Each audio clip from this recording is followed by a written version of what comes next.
Production and distribution of City Club forums on IdeaStream Public Media are made possible by PNC and the United Black Fund of Greater Cleveland, Incorporated.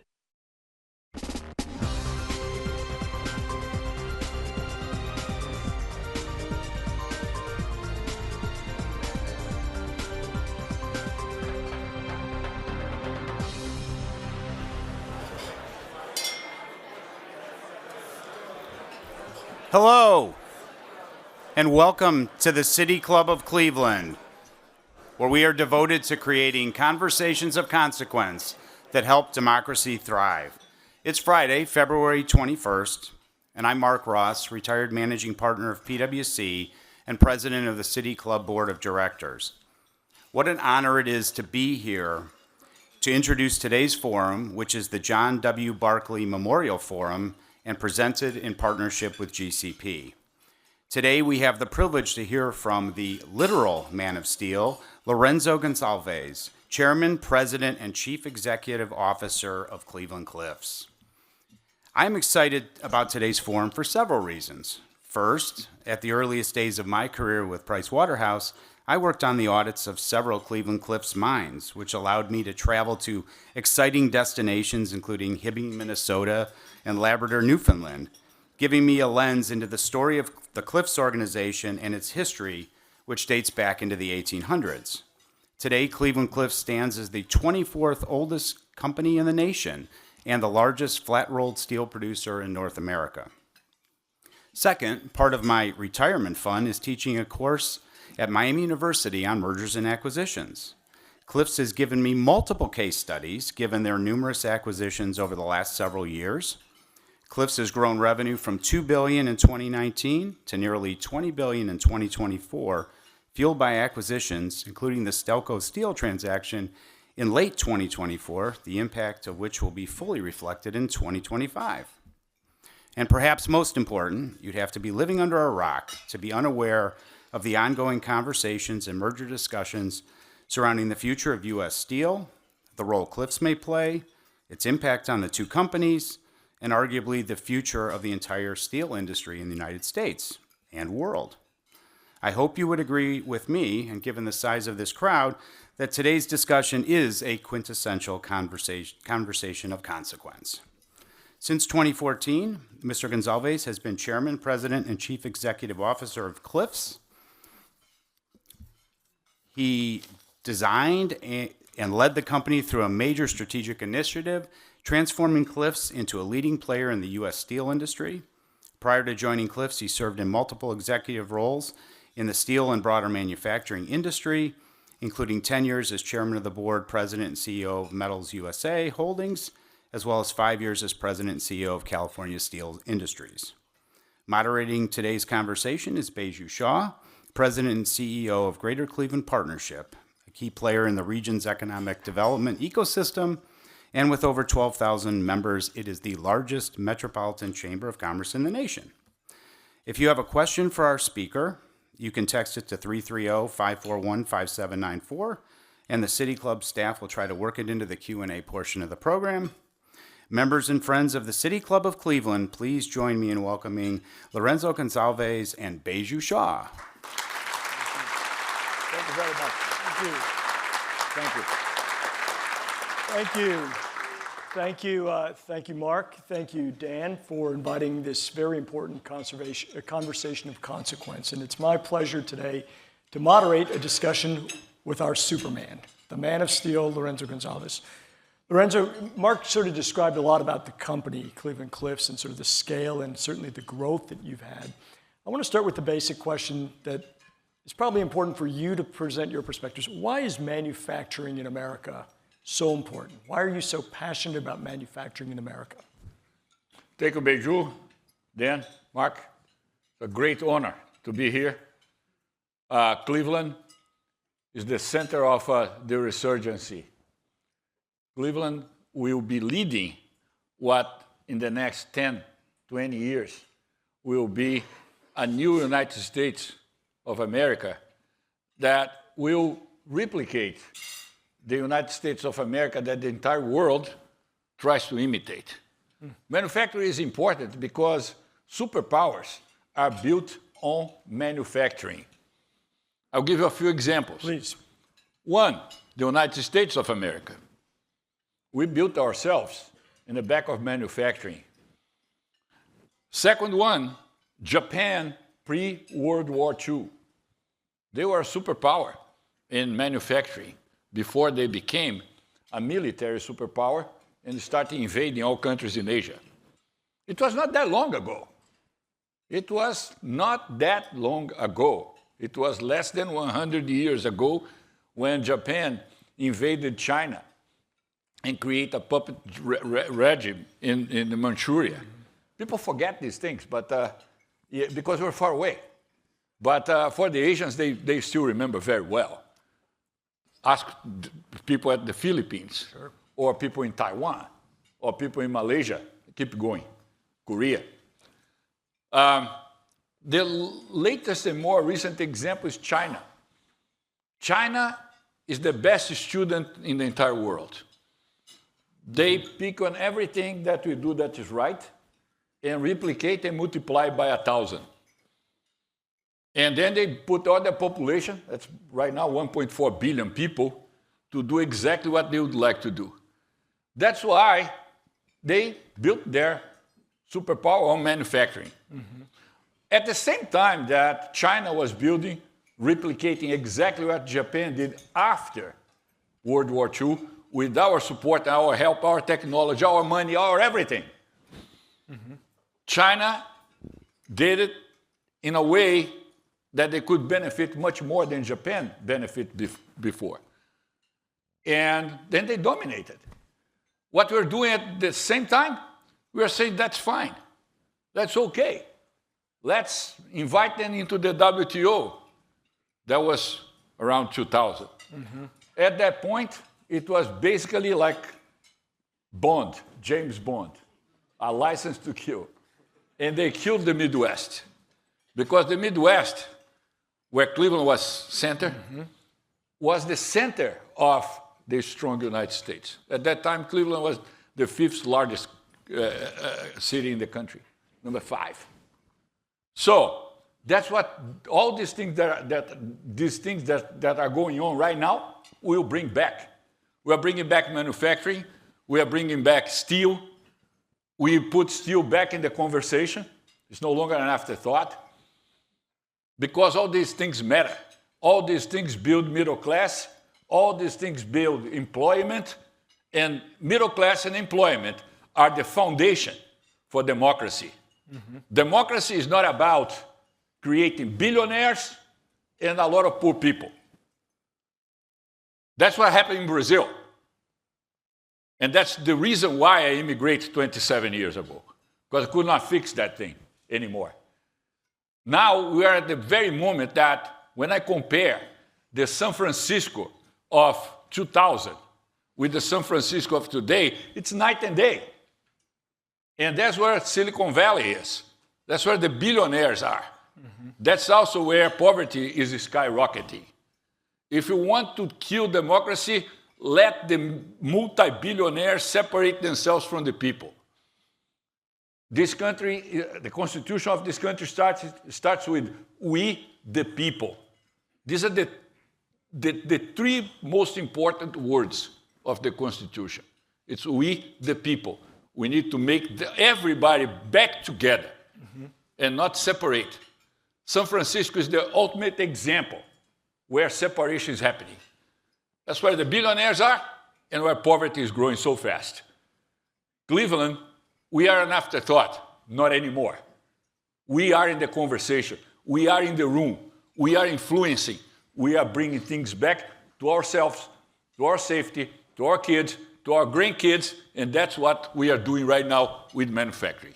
Thank you.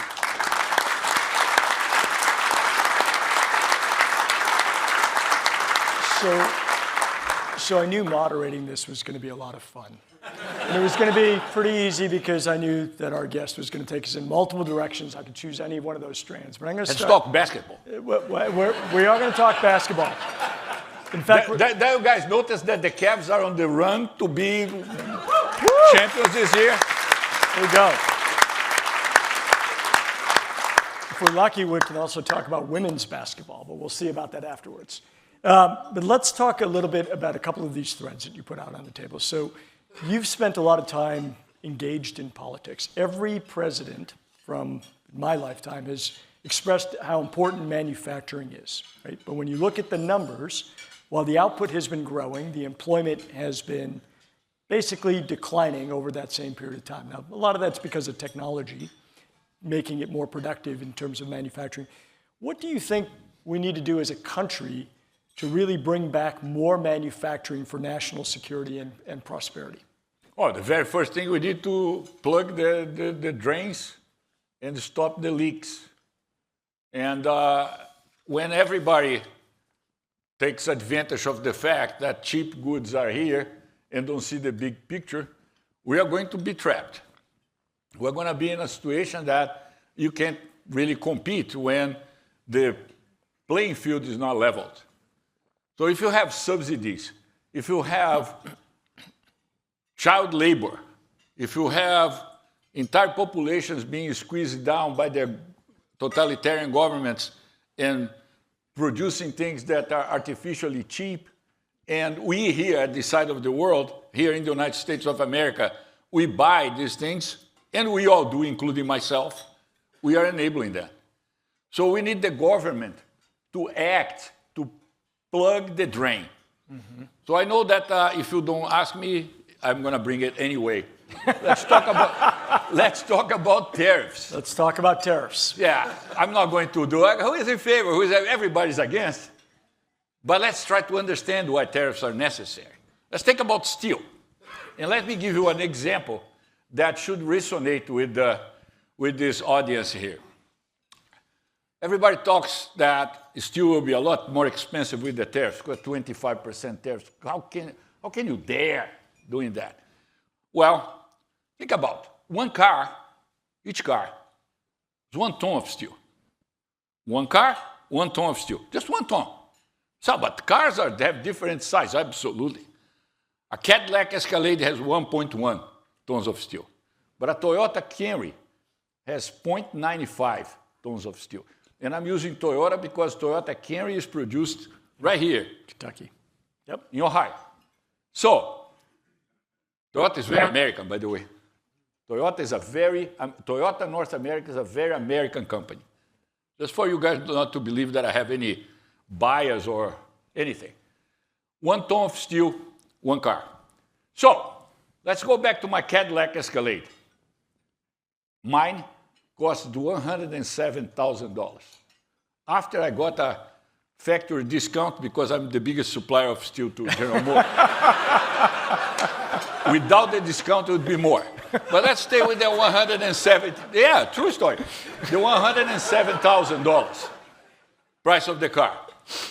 We're going to put not a 25% increase on my steel. I put 50% on my steel because I'm really, really bloody bad capitalist. So I'm going to go for the kill. So instead of charging $700 for my ton of steel, I'm going to charge 50% increase, $1,050. What was the increase in the price of my Escalade? Instead of costing $107,000, now it costs $107,350. Would that preclude me from buying my Escalade? I'll let you guys think. 5 seconds. That's what steel is. It's infrastructure. At the bottom of the thing. Killing the infrastructure, killing the foundation, is the best way to bring the house down. That's why steel is not part of the conversation, or was not part of the conversation. You mentioned politicians and why I'm involved in politics. I have to educate these guys. Yeah. Because if I don't, nobody will. Because Wall Street is in the business of selling the next quarter. I'm in the business of selling the next generation. That's a big difference. Yeah. I run my company for what's going to happen in the next 5 years. That's why when you look 5 years back, I was a mining company. And now I am the largest steel company. Because that's what companies that don't run for the next quarter do. What I was doing last quarter, Last quarter, already pre-announced, so that's fine what I'm going to say. I was building inventory of pellets because I knew what was doing, what was coming. These pellets I'm going to use, I'm using now, I'm going to use next quarter and the following quarter, because that's the feedstock to produce steel. But Wall Street doesn't care. They only care about the quarter. I don't. And I'm the biggest individual shareholder of Cleveland-Cliffs, so I'm playing with my own money. So that's very important for everybody to know. So we need to have a much more of a long-term view on things. And Wall Street is not going to help. We need to educate the politicians. They come in the case of presidents, every 4 years for the votes. In case of congressmen, they come all the time for the votes. In terms of senators, they come every 6 years. The only thing they have in common, they come for the votes. So we are here for the day-to-day. We are the ones that have to go through public square and see homeless people. We are the ones that have to deal with the consequence of violence and things like that in East Cleveland. We need to engage and include everybody. That's the way to do it. It's steel, it's aluminum, it's manufacturing, the multiplying impact on jobs that only steel and manufacturing can bring, particularly to the Midwest, that was gutted out during the last 50 years. Again, a lot. I'll bet you for this crowd that does not know our CEO here, there's probably a lot that he's been saying that has probably surprised you. It's not typical that you would expect this from, let's call a stereotypical CEO. Because they're all nervous about being fired by the board. Yeah, that's and I am not. And by the way, I have one board member here with me, so I am not. If they fire me, I will go outside and run a hostile takeover and take my company back. So they don't even try doing that. By the way, that's exactly how I got here. Yeah. I was not hired. You were not hired, but do you want to tell the story about how you did it? It will take a long time. So okay, let's not talk about that. I will simplify. The company was going the wrong direction. Myself and Keith Coase. Keith has been with me since Metals USA since 2003. So Keith Coase and I, when I realized that my run at Metals USA was coming to an end, it was time to return money to the investors, and we multiplied the value of that company by 20, and then we sold to a strategic. Keith Coase and I studied 3 companies, Cleveland-Cliffs, AK Steel, and U.S. Steel. I said, these 3 belong together, and I need to get all 3. Which one is easiest to start? I conclude that was Cleveland-Cliffs, even though Cleveland-Cliffs was a mining company. But Cleveland-Cliffs was a supplier of the other company. So what Cleveland-Cliffs tried to do a friendly deal, but didn't work, so I did it the unfriendly way. Got here. Then I bought AK Steel, and the next one will be U.S. Steel. There you go. Yeah. So let's talk about the role of CEOs. You know, you're again, I think you've got a different perspective on it. Talk about what you mean by sustainable business and about taking care of all of your stakeholders. Why is that? How do you think about your stakeholders as you operate and grow Cleveland-Cliffs? Very first thing a sustainable business needs to do is a return on an investment. Otherwise, it can't be sustained. That's right. So the steel prices that are practiced all over the world, particularly in countries that hurt us, like China, Japan, South Korea, Mexico, Russia. These are countries that steel is completely subsidized. And if you don't need to really understand the ins and outs of how these things really work inside each one of these countries, even though we do, but you don't need to do that. Just follow the stock market and the companies that are listed in the New York Stock Exchange with ADRs and things like that. No matter what happens with their companies or with their countries, their stock price is steady eddy, doesn't fluctuate. I'll give an example, Nippon Steel.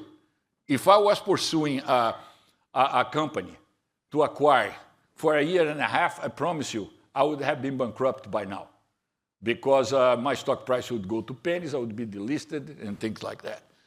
Yeah, Nippon Steel, no, it's all good. They can lose money at will because the Japanese government will come and give them more. Last year, they got $3 billion. That's exactly what they made in terms of EBITDA. So their EBITDA was a goose egg, the real EBITDA. But that doesn't, I don't know, Pricewaterhouse doesn't audit these guys, right? So, because nobody cares, nobody sees these things. You know, for a lot less, Vinson and Elkins was unraveled when I was in Houston with Enron. People forget these things. Yeah. But anyway, it happens a lot. Same thing in China. The biggest steel company in the world is Bao Steel. The number 5 is Menshan. Bao Steel owns Menshan. So the number 1 and the number 5 are all together. And they all report to the Chinese Communist Party. So it's all the same thing. So sustainable company needs to make money. That's number 1. Yep. Second, needs to invest in people, train people. And we need to have a vibrant community that can help that happen. Yep. And a vibrant community that will be attractive to people to move to the area to work with us. So these are what sustainable, in my opinion, is. So let me follow on 2 threads there. So on people. Right? You gave me a fun fact that I want you to share with this crowd. Tell them what the median wage is for workers at Cleveland-Cliffs. $145,000 a year. It's the median wage is $145,000. That's called middle class wage. It's a very maybe upper middle class wage, but it's a big wage. But middle class. Middle class. So you are also known to be very, very pro-union. You've got great working relationships with all of the unions across your organization, the steelworkers, the auto workers, and the machinists. Again, as a CEO, the stereotypical CEO is stereotyped as being anti-union. You're very pro-union. You obviously pay your team members well. What makes you so pro-union, pro-worker? Because not all companies, and by the way, there's a big number of companies that are very non-union, and they're still good. Yep. So you don't need to be a union company to be a good company. Yep. But it's very easy to be a bad company when you don't have a union. And you know what? For the same reason that this club exists to give voice and give the opportunity to people that cannot talk to power to be able to ask a question. Right then, that's what you had just said to me. It's the same thing. Unions are a way for the average Joe and Jane to be heard. Because not all CEOs will be willing to listen. Yeah. And sometimes, in order for people to listen, you need to force the subject a little bit.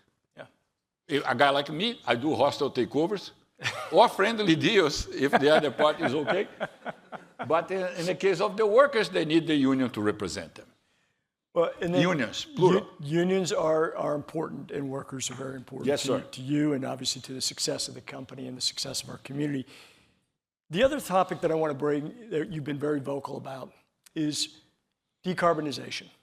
Right? Another topic that's important in the business community. Please share your perspectives on why decarbonization is so important to the steel industry, and including your views on sort of how you might approach it from a steel producing perspective. Very first thing with decarbonization is to qualify things the way they really are. My sector is called hard to decarbonize. That's the first absurd. My sector is a sector that here in the United States do not even contribute to carbon emissions in comparison with the rest of the world.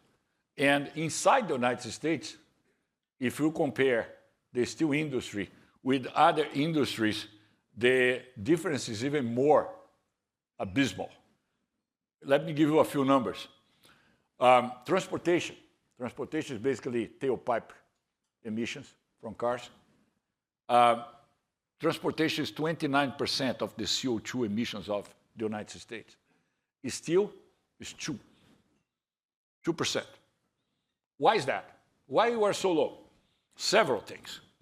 Very first thing is the fact that here in the United States, more than 70% of the steel making use a process called electric arc furnace. So we are in the other side. We're in the blast furnace side.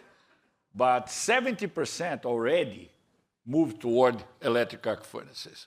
Why we don't move the rest? Why Cleveland-Cliffs does not do just that if the difference is so favorable? Because if we do, we are going to produce some steels, but not all steels.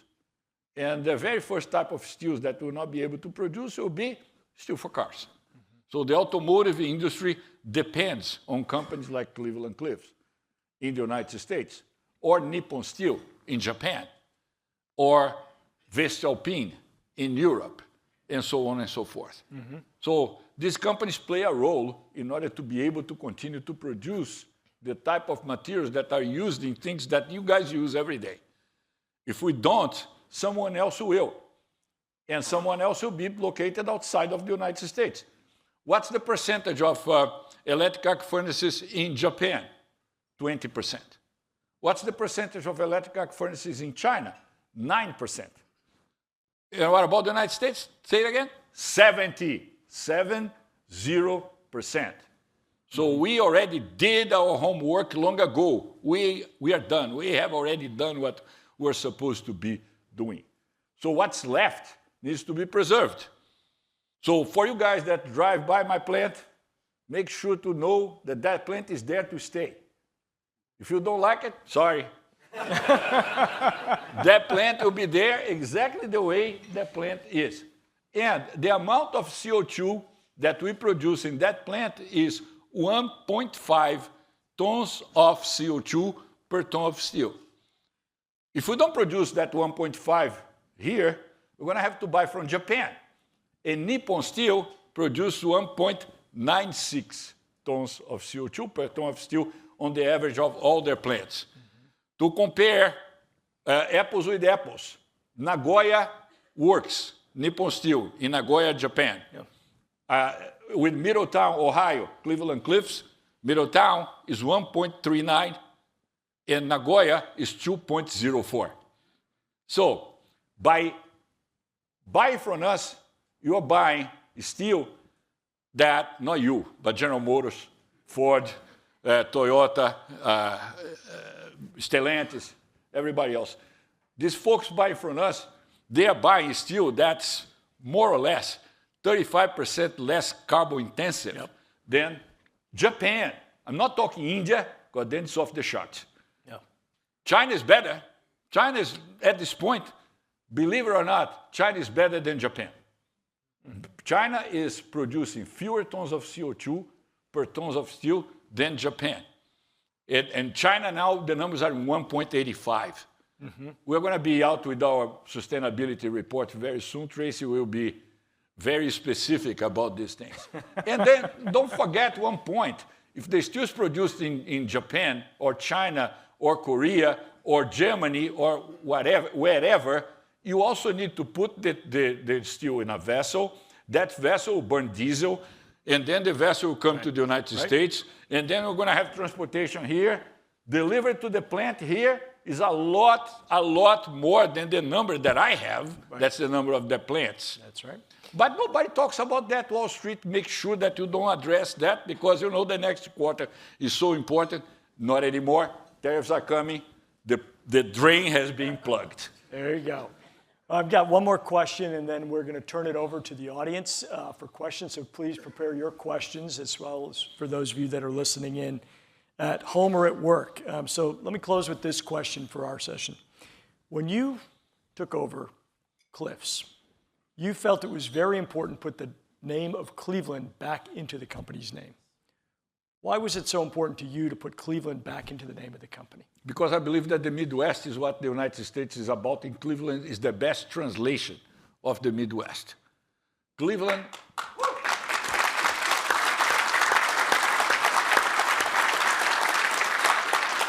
Cleveland is a city that outsiders love to bash. They don't even know why, but they do. And others, even in the Midwest, they take pride on being anti-Cleveland. All this thing with the U.S. Steel and Nippon Steel and Pennsylvania and Ohio and things like that, this is interesting because we are together.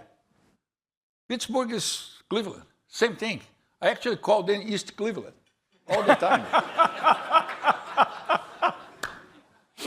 I do. I said that the other day to Governor Shapiro. He didn't like it very much. He was talking about names, and they said, yeah, I'm going to keep U.S. Steel, but I'm going to have to change Pittsburgh to East Cleveland. That's a trade-off. So anyway, we are on the same boat. We are victims.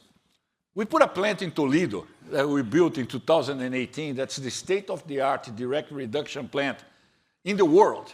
Still, after 6 years, we are still the most modern direct reduction plant in the world. I thought that by now someone would have built something better. No, they didn't. So in Toledo changed so much since we put our plant there. We attract so many people because jobs in steel attract downstream jobs, upstream jobs. Yeah. We become bigger clients of the energy companies. And that's how things work. So we promote technological development. We are the ones implementing hydrogen in terms of decarbonizing. Yep. And these things only happen because we're investing. Mm-hmm. For us, $1 billion, when the revenues of the company are 2, it's very difficult to do. It was not the profits, the revenues. So we put that billion there. I don't regret for a second.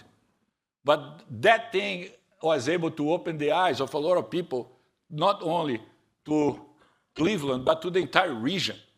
And how powerful we are when we are together.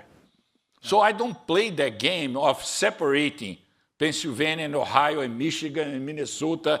And first of all, I'm in all of these states. Yeah. Kentucky, Illinois, I'm everywhere. That's number one. And number two, the problems that they suffer are the same problems we have. Mm-hmm. The difference is that I came here. If you want to blame someone, blame Keith. If Keith had convinced me to go to U.S. Steel first, I probably would have agreed with him. But I decided to come here first, and I bought Cliffs. Then I bought AK Steel. And then I bought ArcelorMittal USA, kicked the Europeans, Indians out of here.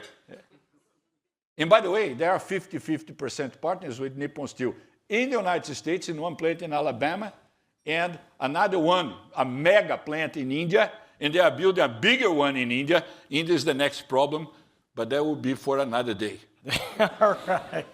But we're all in this together. Midwest is one same thing. The good thing is that Midwest is coming back right now with manufacturing, with the revitalization of all these things that were the things that made this country so big and the envy of the world. The foundation is all here. We're going to bring it back. Fantastic. So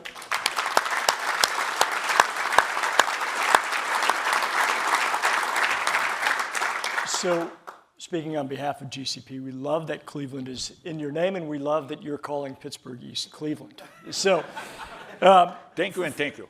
For our live stream and our radio audiences, I'm Beju Shaw, President and CEO of the Greater Cleveland Partnership and moderator for today's conversation. Today, we're joined by Lourenco Goncalves, President and CEO of Cleveland Cliffs. And we've been discussing the future of American steel manufacturing and Cliffs' impact on economic development right here in Greater Cleveland. We're welcoming questions from everyone, City Club members, guests, students, as well as those joining our live stream at cityclub.org or live radio broadcast at 89.7 IdeaStream Public Media. If you'd like to text a question for our speaker, please text it to 330-541-5794. That's 330-541-5794, and City Club staff will try to work it into the program. May we have the first question, please? Hi. First question, this is a text question. We talk a lot about effective workforce development in this community. What does Cliffs need for the regional workforce development ecosystem? Yeah, at this point, we do a lot in-house because we have no choice. I have been having a series of false starts on working with local universities, community colleges, technical schools, but we have we're never able to gain enough traction. I believe that that's because steel and manufacturing are not trendy yet. Once manufacturing and steel become trendy again, it would be a lot easier. When I was growing up in Brazil, I would like to be an engineer because Brazil was developing. Brazil was building steel plants, nuclear plants. The car manufacturers are all moving to Brazil, Fiat, Volkswagen, Ford, General Motors, everybody, Honda. Everybody was coming to Brazil to build plants. So being an engineer was trendy, was the thing to do. I don't see that now. We talk about proficiency in STEM, but we don't really care much about that in a day-to-day with our kids and grandkids. That will also change as people see and learn how many opportunities exist. When I joined the steel industry, I did not know, for example, how many lawyers a steel company employs. No, I'm talking about direct employment. I'm not talking about law firms. I have several here that I use. Especially a guy that litigates like me, so I'm surrounded by lawyers. But I'm talking about in-house lawyers. Things like that. Yeah. The level of opportunities are immense. But the core business needs skills that I will tell you right now, the schools in the region are not prepared to do. You take a school like Carnegie Mellon that was built to supply manpower to the steel industry. Right now, if you talk steel over there, they go up in arms. So no, we are we are influencers. We would like to go on TikTok. Yeah. So we need to change this mentality because otherwise we're in trouble. Otherwise, you are going to be, I don't know if there's anybody here, no offense, I'm just trying to be constructive. If you don't catch up, you're going to be left behind because manufacturing is coming back. The kids will start to try to be part of it, and if you don't prepare yourselves, you're going to be left out of the conversation. Great. Next question. Thanks so much for coming to the City Club. I'm going to give you a non-technical steel question that I think will appeal to your romantic Brazilian background. Here it is. You are the head of an iconic industry with deep historical roots in Cleveland and the United States. When you're leaving your offices, when you're leaving your plant in Cleveland late at night and walking by your blast furnaces and maybe walking by the piles of taconite from your mines, do you see the ghosts of your predecessors? Do you see Ford or Carnegie? And if so, what do they ask you, or what do you want to ask them? No, look, it's a great question, and I do. And I am a guy that really, I'm a long-term type of guy. I believe what Andrew Carnegie and J.P. Morgan put together in 1901 was really a moment of truth for this country when they merged three small steel companies in a single conglomerate and called the United States Steel Corporation. It was the same thing that the Mathers did in 1847 when they merged two small iron companies to create Cleveland Cliffs. And that was the beginning of the United States that we all learned to love. And then things changed.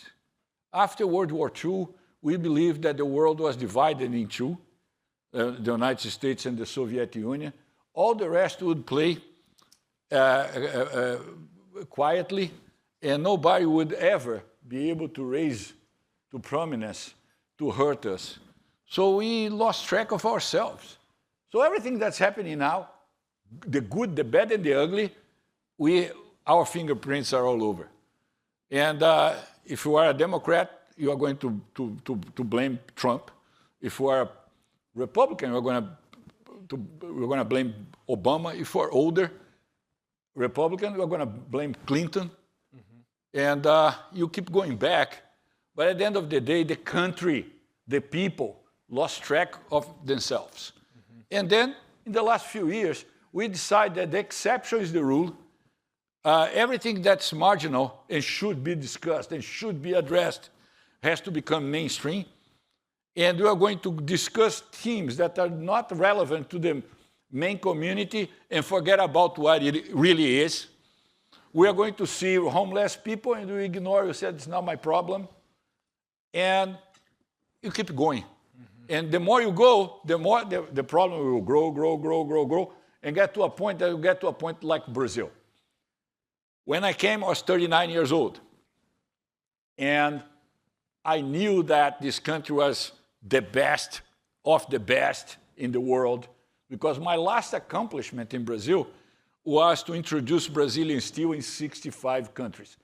If I ask any people here in the room just to list the names of 65 countries, I promise you, if you're really good in geography, you're going to get to 50. I visited every one of them. I sold the steel to each one of them, and I knew the names of the steel guys on each one of them. Yeah. So that's how I learned the hard way, that the United States is the best country in the world. Yeah. And I said, that's the place I'm going to raise my kids. That's the place that I'm going to have grandkids, and we need to perpetuate this. So seeing the United States is slightly off track, it's a big thing for me. Because now I have, my son is here, my daughter is here, my grandson was born in Cleveland, and I'm going to have more grandkids, right, Daniela? So we need to continue to do this for ourselves. We can't allow this thing to go off track. So having the opportunity at this stage of my life to be able to bring back help President Trump and the Trump administration to bring back a manufacturing and steel to support, to be in the foundation of what is good in this country is a unique opportunity. We're not going to miss that. Okay, we have our next question over here by text. Another text question. Can you delve into tariffs more? Are there differential impacts on tariffs on China, Japan versus Canada, on U.S. steelmaking, on your automotive customers? Yeah, my automotive customers have a problem because they are driven by the last quarter. So you have automotive clients that forced us into prices that were 50% lower than the price that I was already my cash cost. So I had to walk away from them. That's a bad thing. And long term, they pay not long term, medium term, they pay the price. And now they are in complete disarray. Others decide that, yeah, it doesn't matter that my end user is not buying electric vehicles. I have to go to electric vehicles because that's what pumps my stock price up. And one day I want to be like Tesla.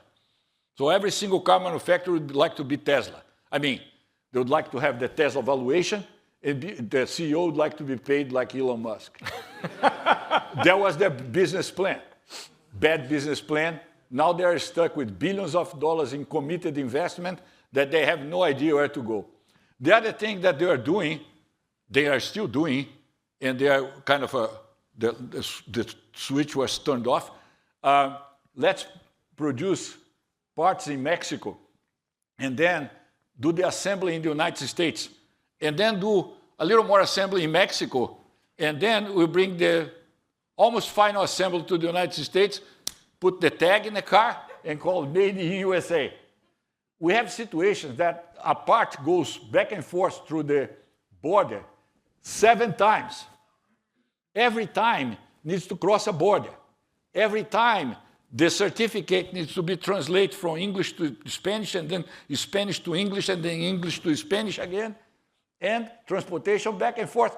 If this is an efficient supply chain, oh, my mom was the best supply chain manager in the world because she always put people and things together without having any concern about what's going to happen next. So that's not the way to run a business. So we have to plug the drain, organize the thing. No more Mexico, no more Canada, no more China for now. And let's see where things go. Yeah, there'll be a lot of rearrangements in the deck, but we're going to survive. Do you know why? Because we're Americans. And Americans always find a solution, particularly when we are back on doing things with logic. And the logic says, it's a lot easier to produce everything right here using American manpower, selling to the American consumer. By the way, we're talking about iconic people. Henry Ford was the guy that invented the Saturday off because it was a good idea in terms of giving an extra day to his employees to enjoy the car. Not because he was a nice guy, but because he would like his employees to buy a car in the first place. And that's how a business is run. Yeah. So we can't run just to create a quarter that is better because the costs are lower, better because costs are lower, better. It's like trying to teach a horse to eat less.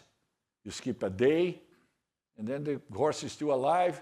Then you skip 2 days. So you feed your horse on Monday, then on Thursday, and the horse is still alive. One day you go dead. The horse is dead. So I'm glad we stopped that before the horse is dead.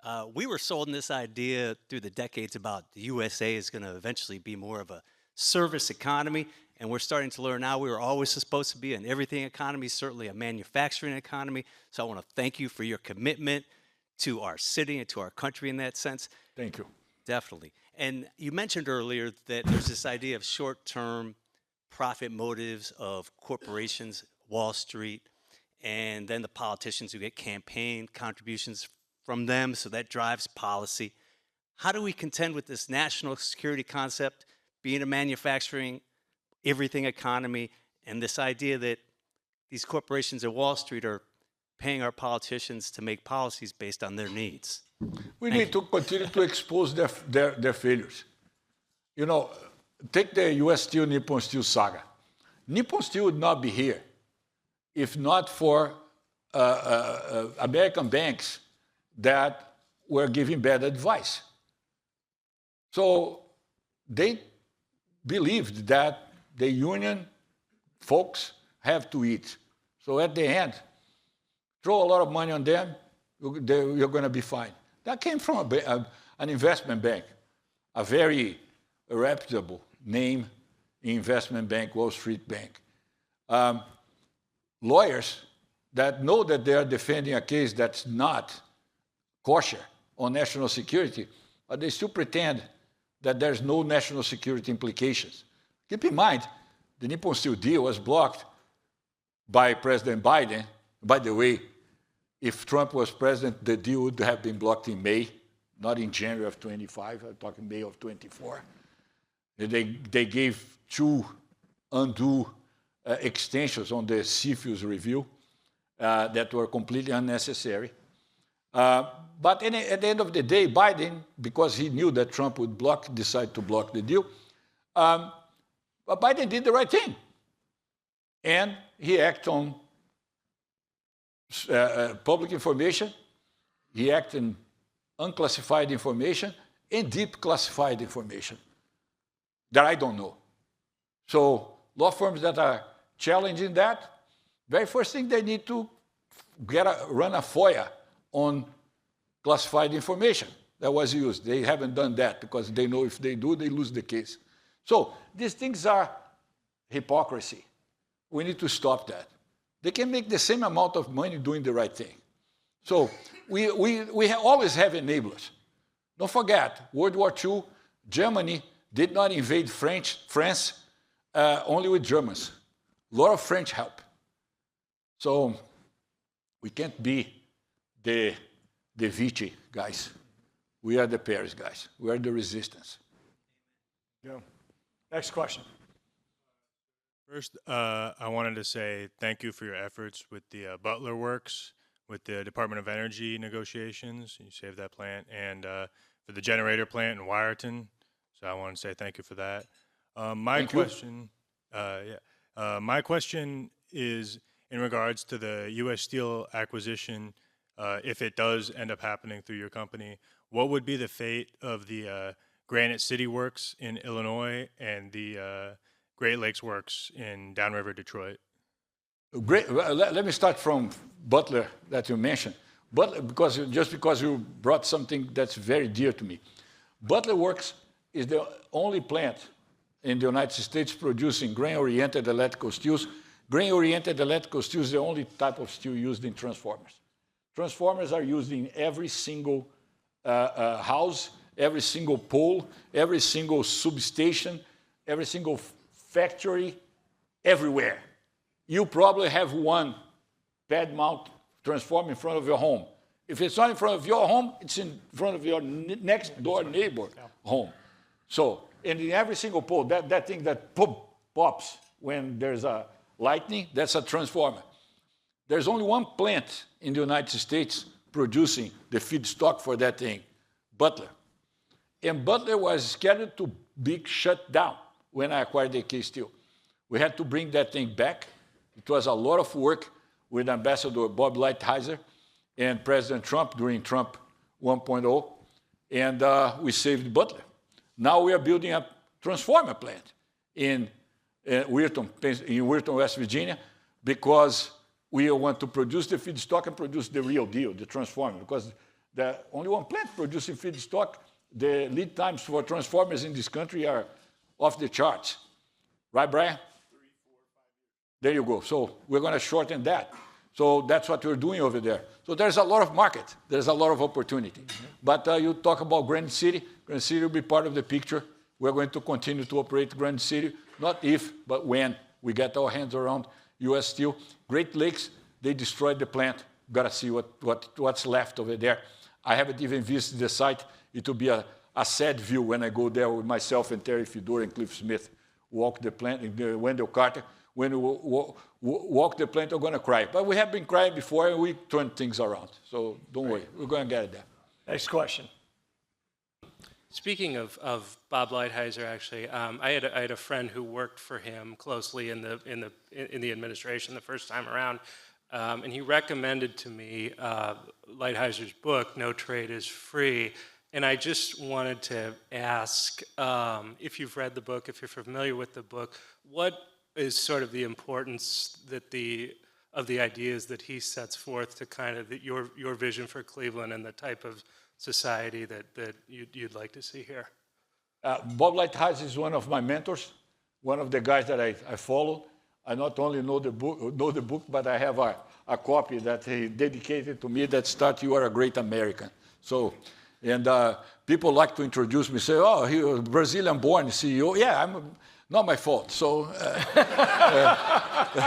I did not choose to be born there. But anyway, so Bob Lighthizer and I were friends. We talk a lot. He's still deeply involved. President Trump calls him for advice, and he is very influential. And read the book, No Trade is Free. There's no free trade in the world. Everything comes with a long, extensive, and very expensive bill to be paid. And guess the biggest payer of bills in the world, the United States. We pay for things that Americans have no idea. And that's what is being fixed right now. And needs to be fixed. Say, but that's too blunt. Yes, we need that right now. I don't know if we're going to need that in 4 years or in 8 years, but we need right now. And we have people there, a new generation of politicians that's coming, that they learned from these guys that are in power right now, like Lighthizer, even though he's not a cabinet member, he's in power, and several others, and they will do better.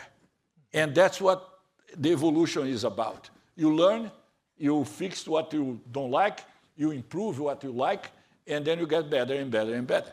And that's what's happening right now. So don't get distracted for the rhetoric, the Doge, the stuff like, okay, this also will pass, like the winter. Very soon we're not going to have any snow. We're going to be able to walk here freely with no problem. But right now we're still in the winter. No Trade is Free. Take a look. Great book.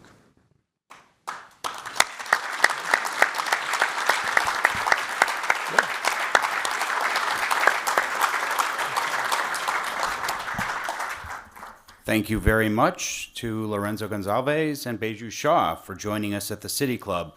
Forums like this one are made possible thanks to generous support from individuals like you. You can learn more about how to become W. Barclay Memorial Forum. Mr. Barclay was a City Club member for 70 years, joining in 1916, just 3 years after our founding.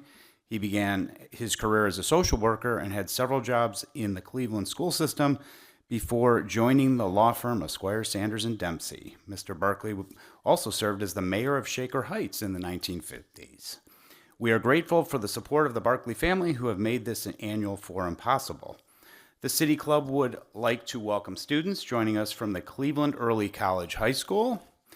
The City Club would like to welcome guests at the tables hosted, apparently in alphabetical order, by Bank of America, Benish, the Cleveland Cavaliers, Cleveland Cliffs, the Cleveland Metro Parks, First Energy, Friends of Mark Ross, Greater Cleveland Partnership, Jones Day, Open Doors Academy, PNC, Squire, and Team Neo.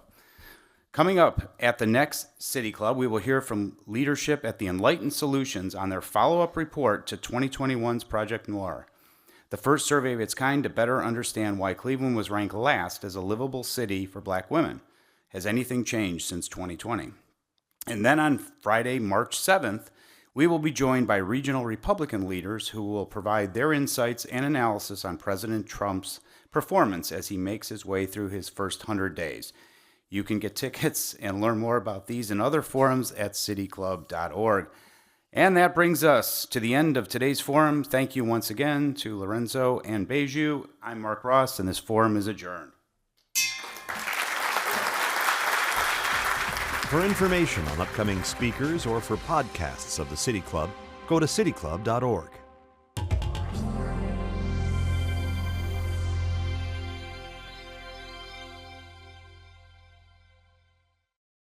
Production and distribution of City Club forums on IdeaStream Public Media are made possible by PNC and the United Black Fund of Greater Cleveland, Incorporated.